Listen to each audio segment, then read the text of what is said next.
কথায় আছে মাছে ভাতে বাঙালি। মাছ আমাদের অনেকেরই প্রিয় খাবার।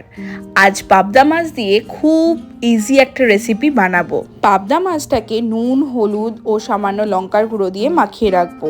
মাছ থেকে যাতে জল না ছাড়ে তার জন্য দিচ্ছি সামান্য তেল। মাছটা রেখে দেবো 10 মিনিটের জন্য ফ্রিজে। এরপর একটা কড়াইতে পরিমাণ মতন তেল গরম করব।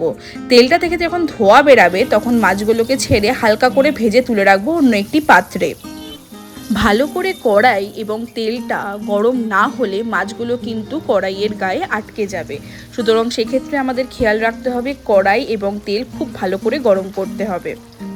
মাছ ভাজা কমপ্লিট। এবার তৈরি করব একটা পেস্টের জন্য নিয়েছি আমি 1.5টা পেঁয়াজ, মানে একটা ছোট সাইজের পেঁয়াজ ও একটি মাঝারি সাইজের পেঁয়াজ, সামান্য আদা রসুন ও 3 থেকে 4টে শুকনো লঙ্কা। পেস্টটা মিহি করে বানিয়ে নেব।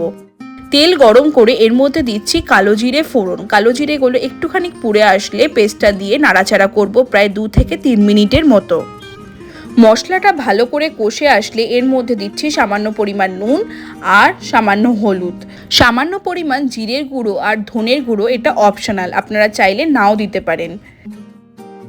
মশলাটা খুব ভালো করে কষে যখন তেল ছেড়ে দেবে তার মধ্যে দিচ্ছি 1 বাটির মতন জল। আপনারা আপনাদের পরিমাণ মতন ঝোল বানানোর জন্য জল অ্যাড করবেন।